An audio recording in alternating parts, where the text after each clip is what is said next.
Hello learners, this side doctor Swati Agarwal.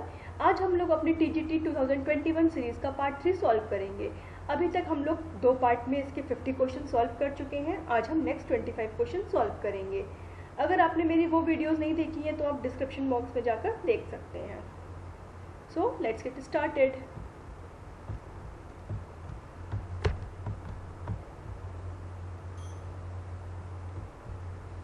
So, question number 51 is chicken pox are spread by which virus?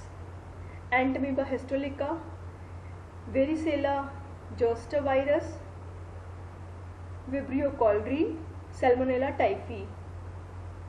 So, Entamoeba histolytica क्या है? ये एक amoeba है, protozoa है। Okay. Vibrio cholerae क्या है? ये आपका एक बैक्टीरिया है। एंड सैल्मोनेला टाइफी ये भी एक बैक्टीरिया है। तो इसमें आपका वायरस क्या है?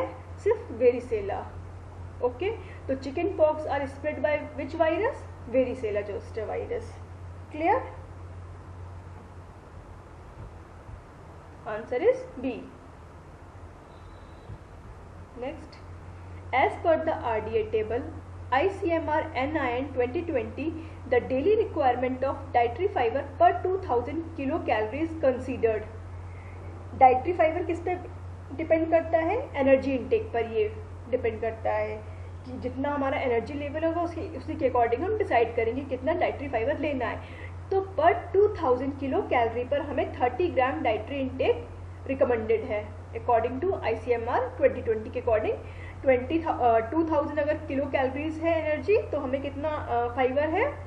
30 ग्राम फाइबर हमें इंक्लूड करना है अपनी डाइट में। क्लियर? तो answer is a.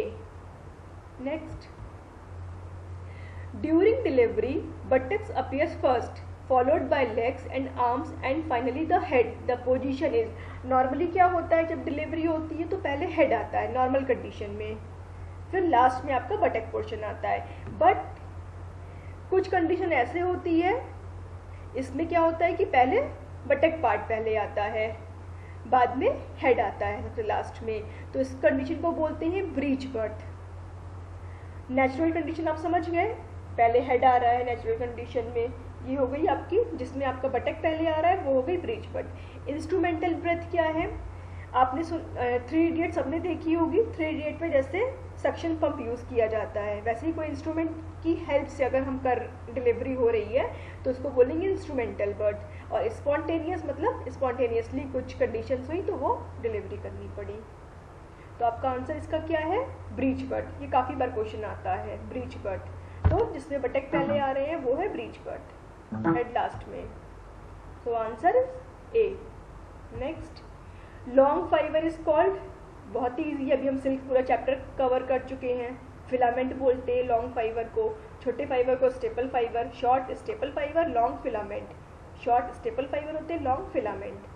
Silk is only natural filament fibre, otherwise जो भी हमारे मैन मेड है वो तो फिलामेंट है ही, वो तो हम अपने अकॉर्डिंग बना सकते हैं, उसकी लेंथ डिसाइड कर सकते हैं। So answer is C, long fibre is called filament. Type of family resources. Family resources कितने टाइप के होते हैं? 2 टाइप के होते हैं फैमिली। ह्यूमन रिसोर्स होगा, नॉन ह्यूमन रिसोर्स होगा ना। ए, इसका हम एक्सप्लेनेशन एक बार देख लेते हैं। तो रिसोर्सेज को हम 2 कैटेगरी में क्लासीफाई करते हैं, human resources and non human resources. Human resources में क्या हो गया? जो हमारे रिसोर्सेज हमारे ऊपर हैं, time, energy, interest, skill, knowledge, ability, attitude.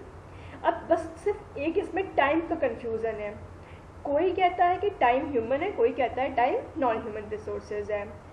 अब टाइम देखा जाए तो टाइम हमारे हाथ में तो है नहीं। अब कब आपका कौन सा आ रहा है, सीजन आ रहा है, कैसा सुबह हो रही है, रात हो रही है, हम तो रोक नहीं सकते हैं कि हमने रात को हम टाइम रोक दें कि भाई मेरे हाथ में है, ह्यूमन रिसोर्स है, हम अपना अब रात नहीं, सुबह नहीं होने देंगे, अब आज रात ही रहेगी, हमारे हाथ में तो है नहीं। बट हमारे हाथ में ये है कि हम कैसे अपने 24 आवर्स को यूटिलाइज कर सकते हैं, ये हमारे हाथ में है। हमें 8 घंटे सोना है, 8 घंटे काम करना है, 8 घंटे रिक्रिएशनल एक्टिविटी करनी है, हमें कैसे अपने टाइम को स्पेंड करना है, ये हमारे हाथ में है। तो एक तरीके से हम इसको ह्यूमन रिसोर्स में भी रख सकते हैं। तो ग्रॉस एंड क्रेंडल ने टाइम को ह्यूमन रिसोर्स में रखा, इंक्लूड किया है। और निकल एंड डॉर्सी ने टाइम को नॉन ह्यूमन रिसोर्स में इंक्लूड किया। ये कई बार क्वेश्चन आपसे फ्रेम होता है एग्जाम में। ग्रॉस एंड क्रेंडल ने टाइम को ह्यूमन रिसोर्स में इंक्लूड किया है, इसको आप लोग नोट कर लीजिएगा। नॉन ह्यूमन रिसोर्सेज क्या हो गए? Money, material, assets, services. Okay. Compulsory saving is example of. Compulsory saving क्या हो गया, पहले देख लेते हैं। सेविंग क्या है?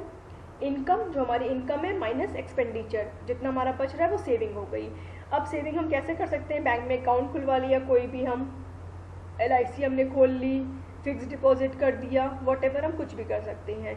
एक सेविंग का तरीका है प्रोविडेंट फंड। तो प्रोविडेंट फंड होता है एक जनरल प्रोविडेंट फंड, एक एम्प्लॉयज प्रोविडेंट फंड और एक public provident fund. General provident fund जो होता है इसको गवर्नमेंट ने लगाया था गवर्नमेंट एम्प्लॉयज़ के लिए, इसको कंपलसरी किया गया था कि गवर्नमेंट एम्प्लॉयज़ की जो भी उनकी सैलरी है उसका कुछ पोर्शन प्रोविडेंट फंड में डाल दिया जाएगा, फिर उनके रिटायरमेंट के बाद उनको वो चीज़ दी जाएगी, क्योंकि उनके रिटायरमेंट के बाद उनको अपनी लाइफ को रन करने के लिए जो भी मनी की ज़रूरत है तो उसके लिए ये हेल्प करेगा उनके लिए।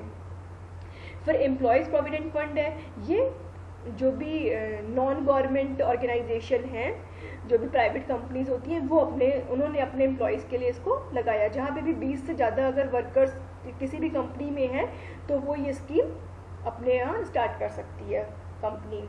और पब्लिक प्रोविडेंट फंड, इसको कोई भी स्टार्ट कर सकता है, चाहे हम एम्प्लॉय हैं या नहीं हैं, कोई भी इसको प्रोविडेंट फंड को स्टार्ट कर सकता है। तो कंपलसरी क्या है? जनरल प्रोविडेंट फंड, इसको गवर्नमेंट ने स्टार्ट किया, ये मस्ट है।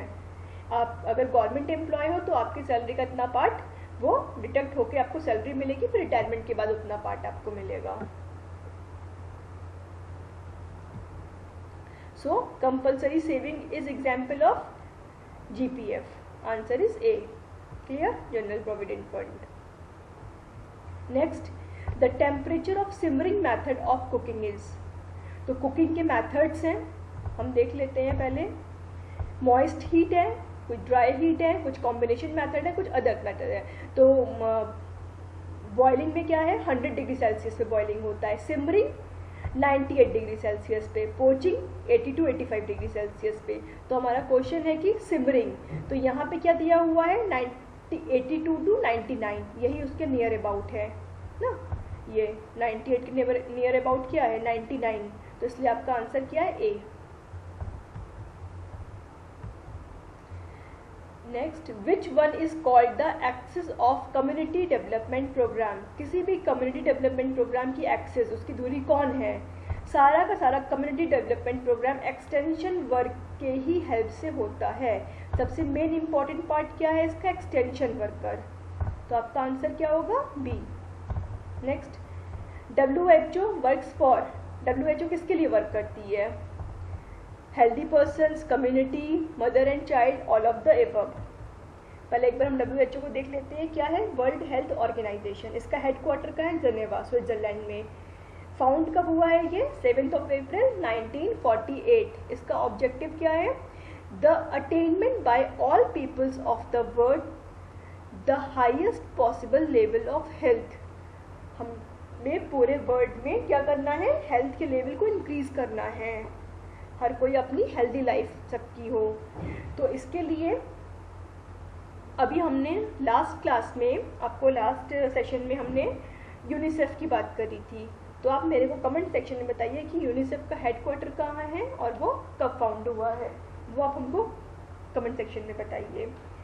अब सबने कोविड में WHO के बारे में काफ़ी कुछ टीवी पे देखा होगा, सुना होगा ना। WHO की रोज गाइडलाइंस आती थी, इतने दूरी पे रहना है, ऐसे मास्क लगाना है, 2 मास्क यूज़ करना है, 3 मास्क यूज़ करना है। तो ये ओवरऑल सबकी बात कर रही है, पूरी कम्युनिटी की बात कर रही है, सब पर्सन्स की बात कर रही है। तो मेरे अकॉर्डिंग इसका आंसर डी होना चाहिए। हेल्दी पर्सन की भी बात कर रही है, कम्युनिटी की भी बात कर रही है, मदर एंड चाइल्ड की भी बात कर रही है। बट जो आपका TGT का ये आंसर की में बोर्ड ने आपका आंसर सी करेक्ट किया है। तो अब ये कैसे करेक्ट किया है, तो इसलिए इसको आपको देखना पड़ेगा कि आप नेक्स्ट टाइम कभी आता है। वैसे ये डाउट क्वेश्चन अब नहीं, नेक्स्ट टाइम नहीं दिया जाता है, ऐसा कोई डाउट क्वेश्चन होता है। तो मेरे अकॉर्डिंग इसका answer all of the above होना चाहिए। आप मुझे कमेंट सेक्शन में बताइए कि आपको क्या लगता है इसका answer. Child marriage restrain act was passed in year 1929. Spoon shaped nails are sign of a disease known as. Spoon shape क्या है? ये आपका आयरन की डेफिशिएंसी से ऐसे आपका स्पून शेप एक स्कूप टाइप से बन जाता है, ये आपको पिक्चर में दिख रहा है, स्कूप ये बन जाता है, तो इसी को बोलते हैं स्पून शेप नेल या कोलोनेकिया या स्पून. ये तो इस नाम से भी आ सकता है आपको, या स्पून शेप. किसकी डेफिशिएंसी से? आयरन. तो इसमें क्या होगा आपका? एनीमिया. क्वाशियरकोर और मेरेस्मस क्या हो गया? ये आपका प्रोटीन एनर्जी माल न्यूट्रिशन है, पीईएम का, और ये आपका एनीमिया का ये सिम्टम है. ओके, साइन उसका है. तो आंसर आपका B. Extension teaching is a method. Extension teaching कैसा मेथड है? Non behavioural, group behavioural, mass. तो ये कैसा है? बिहेवियरल है, मीन्स प्रैक्टिकल टीचिंग है. हम डे टू डे लाइफ के बारे में सिखा रहे हैं, वोकेशनल स्टेबिलिटी कर रहे हैं, तो ये आपका होगा behavioural teaching. Option C. The imbalance of the essential element present in the environment is called. अगर इम्बैलेंस हो रहा है एसेंशियल एलिमेंट का तो क्या कॉज होगा? पॉल्यूशन क्रिएट होगा. तो आंसर आपका A. The word extension education was first used by in 1873. किसने इसको फर्स्ट यूज किया था एक्सटेंशन एजुकेशन वर्ड को? कैम्ब्रिज यूनिवर्सिटी ने, इंग्लैंड की कैम्ब्रिज यूनिवर्सिटी ने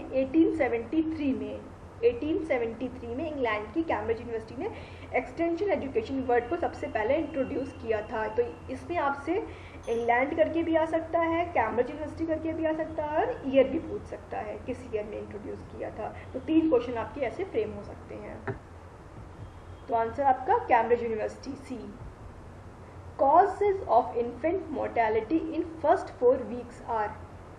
क्या कॉजेज हो सकते हैं इन्फेंट मोर्टेलिटी के? शिशु मृत्यु दर के, breathlessness, congenital malformation, infection, all of the above. Breathlessness भी हो सकती है, इनबॉर्न डिजीज भी हो सकता है, या इन्फेक्शन भी हो सकता है, तो all of the above. According to Nickell and Dorsey, human resources are. अभी हमने बात करी थी रिसोर्सेज की, तो निकल एंड डॉर्सी ने टाइम को तो बोला ही नहीं है, टाइम तो होगा नहीं, और मनी वैसे भी नहीं है ह्यूमन रिसोर्स. यहाँ पे क्या है? Skill, knowledge, energy. ये हमारी है, हमारी एनर्जी है, हमारी नॉलेज है, हमारी स्किल है, ह्यूमन बीइंग की है, तो ये ह्यूमन रिसोर्सेज है. Answer is B. Smallest unit of any textile material, ये हम क्लास कर चुके हैं. सबसे बेसिक यूनिट क्या है? Fibre. Answer is C. Sulphur dioxide mixed in atmosphere gives more impact on. वैसे तो ये सब पे इम्पैक्ट देगा, प्लांट पे भी देता है, ह्यूमन बींग्स पे भी देता है, फिजिकल रिसोर्सेज भी देता है. ताजमहल आपने सुना ही होगा, फिजिकल रिसोर्सेज का सबसे बड़ा एग्जाम्पल है, बट बोल रहा है कि मोर इम्पैक्ट, तो इसका आंसर होगा plant. Okay, A. When floats are made of warp yarn it is. अब पहले वाप यान क्या है, वेफ्ट यान क्या है? ये वाले हमारे यान होते हैं वाप, और ये हमारे वेफ्ट. हॉरिजॉन्टल हमारे क्या है? वेफ्ट, और वर्टिकल वाप. तो जब हमारा वर्टिकल यान फ्लोट करता है तो इसको बोलते हैं satin weave. Satin, SATIN, satin weave. बहुत ये लस्टर इसमें बहुत होता है, शाइनी कपड़ा होता है, आपको दिख रहा होगा पिक्चर में ये. ओके, तो इसका आंसर क्या हो गया? वाप यान किसमें फ्लोट कर रहे हैं? सैटिन में. और सटीन में क्या होता है? वेफ्ट यान फ्लोट करते हैं. तो आपका आंसर क्या हो गया? ए. DWCRA, डोकरा इम्प्लीमेंटेड बाय. अब ये क्या है? The government of India in September 1982 launched development of women and children in rural areas. डोकरा किसने? गवर्नमेंट ऑफ इंडिया ने 1982 में एक स्कीम लॉन्च करी. इंटीग्रेटेड रूरल डेवलपमेंट प्रोग्राम के अंदर एक पायलट स्टडी इन्होंने करी, development of women and children in rural areas के वुमेन्स और बच्चों के डेवलपमेंट के लिए एक स्कीम लॉन्च करी, मतलब एक पायलट स्टडी करी. ये इंटीग्रेटेड रूरल डेवलपमेंट प्रोग्राम का एक छोटा सा पार्ट था. तो इसमें इसको इम्प्लीमेंट कौन करता है? स्टेट गवर्नमेंट करती है इम्प्लीमेंट. बनाया तो गवर्नमेंट ऑफ इंडिया ने थे, पर अब रूट लेवल पे काम होना है तो पूरा ये सेंट्रलाइज नहीं हो सकता है, तो इसको स्टेट लेवल पे जो इसका फंक्शनलिज्म होता है वो स्टेट लेवल पर होता है। अब स्टेट गवर्नमेंट करती है तो इसमें जो भी हेल्प चाहिए, जो भी फंडामेंटल हेल्प है, इकोनॉमिकल हेल्प है, वो यूनिसेफ के थ्रू होती है। तो यूनिसेफ की हेल्प से ये स्टेट लेवल पर ऑर्गेनाइज होता है programme. Mopping is which kind of work? Mopping क्या है, कैसा वर्क है? हम वर्क को 3 कैटेगरी में डिवाइड करते हैं, लाइट, मॉडरेट, हैवी। मॉपिंग आपका किस में आता है? हैवी में। Hemming, sewing, knitting, dusting, chopping ये लाइट में आता है। आयरनिंग, नीडिंग, डो मेकिंग ये आपका आ गया मॉडरेट में। और मॉपिंग, स्क्रबिंग फ्लोर, ये सब आपका, वॉशिंग क्लोथ्स, ये सब आपका आ गया हैवी में। तो मॉपिंग आपका क्या हो गया? स्ट्रेनियस एक्टिविटी, मतलब हैवी एक्टिविटी हो गया। When did Ujjwala scheme start? अब हम देख लेते हैं पहले उज्ज्वला स्कीम क्या है। Ujjwala is a comprehensive scheme that was launch in 2007 to combat trafficking and it provides for prevention, rescue, rehabilitation, reintegration and repatriation of victims trafficked for commercial sexual exploitation। आपने सुना होगा सेक्सुअली जो एक्सप्लॉयटेशन होता है commercially, means कि जो तस्करी बोलते हैं, महिलाओं की तस्करी जो हो रही है एक कॉमर्शियल लेवल पे, उसके लिए 2007 में एक स्कीम लॉन्च करी गई उसके अगेंस्ट में। तो ये उज्ज्वला स्कीम आई थी 2007 में। एक प्रधानमंत्री नरेंद्र मोदी जी की एक स्कीम आई है उज्ज्वला योजना। ये एलपीजी सिलेंडर से रिलेटेड है। ये 1 मई 2016 को आई है। बट जो आपका क्वेश्चन आया हुआ है वो उज्ज्वला स्कीम जो है वो ट्रैफिकिंग से, तस्करी के लिए, महिलाओं की तस्करी के से रिलेटेड है। तो ये आपका आंसर क्या है? 2007 का 4 दिसंबर 2007। क्लियर? तो आप ये उज्ज्वला उस उज्ज्वला में कंफ्यूज मत होइएगा, वो आपको ऑप्शन देख के समझ में आ जाएगा किस चीज़ की बात हो रही है। पर इनको यहाँ पे थोड़ा सा कुछ क्लियर करना चाहिए था क्वेश्चन में, ठीक है, क्योंकि ऑप्शन आपका ये दिया ही नहीं है क्वेश्चन में 16, तो आप उसी को करेंगे। ठीक है, तो आपका आंसर क्या है? 4 दिसंबर 2007। In which mode of communication are photo shown directly in front? अब फोटो किस में डायरेक्टली दिखाते हैं? फिल्म में तो डायरेक्ट है नहीं, टेलीविजन में आपकी डायरेक्ट तो है नहीं वो ना, वो प्रोजेक्टेड टेक्निक से आपके सामने आ रहा है। ब्लैक बोर्ड में भी ऐसे नहीं है। फ्लैश कार्ड में हमको डायरेक्ट पिक्चर्स दिखती हैं, हम कोई स्टोरी शो करते हैं फ्लैश कार्ड में पिक्चर्स दिखाकर। तो आपका आंसर ए। सेकेंडरी कलर्स यार पहले हम देख लेते हैं सेकेंडरी कलर्स क्या है। येलो, ब्लू और रेड, ये 3 आपके प्राइमरी कलर हैं, मतलब इनको हम नहीं बना सकते हैं, ये प्राइमरी हैं। अब येलो और ब्लू मिक्स किया तो green, blue red violet, yellow red orange. तो हमने कोई भी हम इसको मिक्स कर रहे हैं प्राइमरी कलर्स को, तब हमारा सेकेंडरी कलर बन रहा है। और 1 सेकेंडरी और 1 प्राइमरी को मिला के हमारा टर्सरी कलर बन रहा है। जैसे येलो ग्रीन तो येलो ग्रीन, येलो ऑरेंज। तो 3 हमारे प्राइमरी कलर हैं, 3 हमारे सेकेंडरी कलर हैं और 6 हमारे टर्सरी कलर हैं। टोटल कलर व्हील में 12 कलर्स हो गए, 3 primary and 3 secondary and 6 tertiary, total 12 colours हो गए। तो प्राइमरी कलर क्या है? Colours made by combination of 3 primary colours. 3 primary colours के कॉम्बिनेशन से जो कलर बन रहे हैं वो सेकेंडरी कलर है। क्लियर? इसमें सेकंड ऑप्शन है मिक्सिंग रेड येलो कलर। सिर्फ ऐसा तो नहीं सिर्फ रेड और येलो से ही बन रहा है, या ब्लू ब्लैक व्हाइट की तो कहीं बात ही नहीं है, ये तो न्यूट्रल कलर्स है। ऑल ऑफ द ये भी नहीं है, तो आपका ऑप्शन ये है ए। A piece of muslin with the thread count of 64 into 60 is considered 64 by 60 का अगर कोई थ्रेड काउंट का क्लोथ है, कपड़ा है, कोई पीस है, तो उसका कैसा होगा बैलेंस? Poor, well, week. एक बार हम इसका एक्सप्लेनेशन देख लेते हैं। Balance of cloth. अब balance fabric is one in which the warp and weft are the same size. Warp और वेफ्ट सेम होने चाहिए, जितने आपके वाप थ्रेड है उतने ही वेफ्ट होने चाहिए, तो वेल बैलेंस होता है। या फिर थोड़ा आसपास अगर कुछ डिफरेंस है तो भी चलेगा, बट अगर डबल का डिफरेंस है जैसे 120-60 हो तो ये पुअर बैलेंस हो गया। 90-90 बराबर है तो एकदम ही गुड बैलेंस हो गया। इसमें भी ऑलमोस्ट इसको भी सेम ही कहा जाएगा, तो ये भी वेल बैलेंस्ड में आ जाएगा आपका। ठीक है, तो यहाँ पे क्या कह रहा है 64-60, तो ये आपका वेल बैलेंस में आ जाएगा, उतना डिफरेंस नहीं है, बराबर ही बोला जाएगा 64-60 को, वाप और वेफ लगभग बराबर ही हैं। तो ये आपका वेल बैलेंस्ड ग्रोथ हो गया। क्लियर? तो ये आज हमारे थर्ड पार्ट कंप्लीट होता है। उम्मीद है कि आपको वीडियो अच्छी लगी होगी तो लाइक करिए, शेयर करिए, सब्सक्राइब करिए मेरे चैनल को, थोड़ा मोटिवेशन मिलता है मुझे भी। और इसी तरीके की और वीडियो आती ही रहेंगी। तब तक के लिए टिल देन बाय बाय।